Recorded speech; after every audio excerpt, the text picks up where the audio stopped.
तो सबसे पहले हम इस्लाम की बात करते हैं कि इस्लाम, इसमें कोई शक नहीं है कि इस्लाम जो है वो दीन है, कुल दीन है, कंप्लीट वे ऑफ लाइफ है। इसके अंदर छोटे छोटे मामलात से लेके बड़े बड़े मामलात तक शामिल हैं इसके अंदर। अब दीन के अंदर एक होता है उसका मज़हब का एलिमेंट, जिस तरह दुनिया का हर मज़हब होता है, उसके अंदर एक अकीदा होता है, उसका कोई तसव्वुर होता है कि मेरा बनाने वाला कौन है, खालिक कौन है, यौमुल आखिरा उसके अंदर शामिल है, जो हमारे अकीदे की बुनियादी जो 6 बातें हैं, और उसके और फिर तफसील के अंदर चले जाएँ, फ़रिश्तों के अंदर है, अल्लाह ताला ने हिदायत के लिए किताब उतारी वगैरह, ये तमाम चीज़ें हो गई हमारे अकीदे से रिलेटेड जो हर मज़हब के अंदर होता है। फिर उसके अंदर होती हैं इबादात होती हैं। इबादात के अंदर क्या होता है कि नमाज किस तरह पढ़नी है, रोज़ा होता है, जो अरकान इस्लाम जिनको हम आम तौर पे कह देते हैं, वो तमाम चीज़ें इसके अंदर आ जाती हैं। फिर उसके बाद आ जाता है इसके अंदर कि कुछ और रवायात होती हैं कि मिसाल के तौर पे अगर कोई मर जाता है तो फिर उसके मरने के बाद क्या करना है। तो दुनिया के अंदर भी जो सेकुलर कंट्रीज़ भी हैं, जहाँ पे सेकुलर डेमोक्रेसीज़ हैं, वहाँ पे भी क्या है कि अगर कोई मर गया तो आपने आके गवर्नमेंट को इन्फॉर्म करना है, डेथ सर्टिफिकेट दे दिया आपने उसका, उसके बाद जो भी फॉर्मेलिटीज़ होंगी, लेकिन दफनाना आपकी ज़िम्मेदारी है। आप जिस मर्जी चाहें दफना दें, आप उसको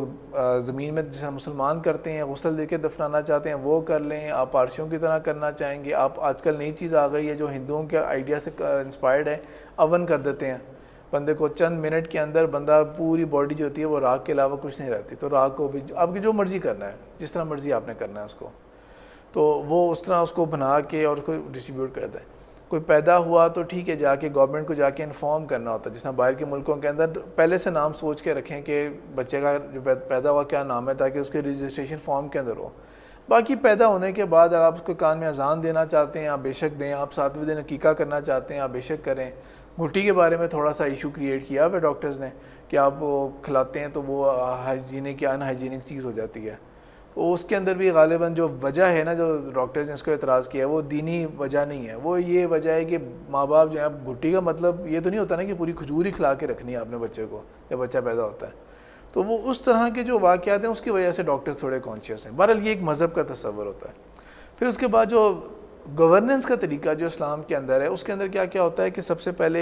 हम उसको कहेंगे नहीं कि ये मैं जैसा कह रहा हूँ कि शरीयत के माइन्यूट डिटेल्स के अंदर नहीं जा रहा कि पूरा स्ट्रक्चर क्या है, सियासत किस तरह होती है, मुल्क किस तरह चलेगा, इसके बारे में सही बुखारी की हदीस है जो पहले भी जो कभी जो रिकॉर्डिंग्स हैं उनके अंदर अपडेट होया हुआ है कि आप सल्लल्लाहु अलैहि वसल्लम ने फरमाया कानत बनु इसराइल तसूसुहुल अम्बिया,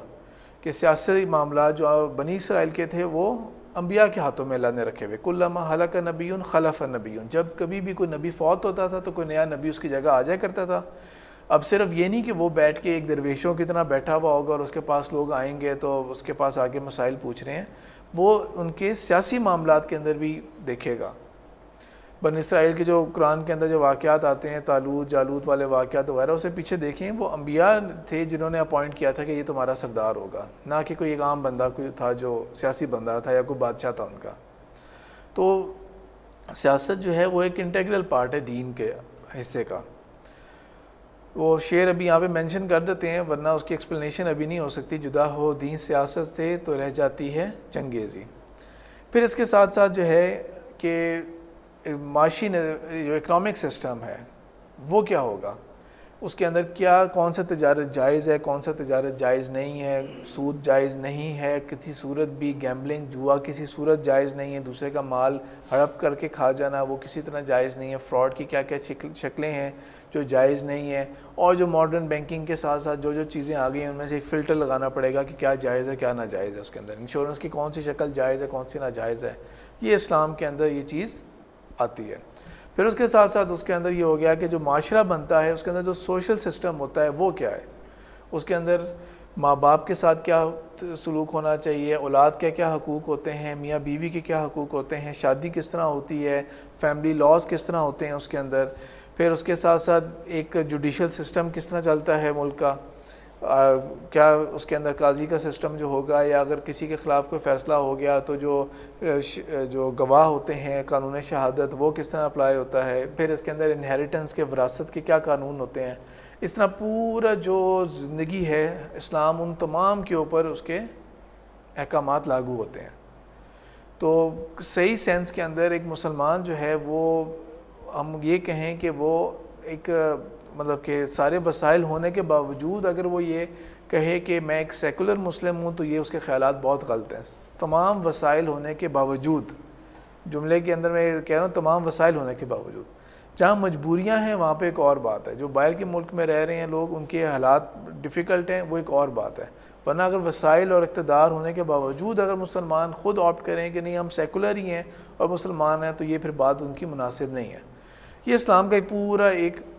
कॉन्सेप्ट हो गया, कंप्लीट कॉन्सेप्ट। इसके अंदर आपके जॉब से रिलेटेड, आपके सुबह शाम खाने पीने सोने जागने से रिलेटेड, मुल्क के कवानीन किस तरह चल सकते हैं, क्या नहीं चल सकते, किस हद तक टैक्स लगाया जा सकता है, क्या चीज़ लिमिट से बाहर हो जाएगी उसके अंदर, वो तमाम चीज़ें इसके अंदर कवर होती हैं।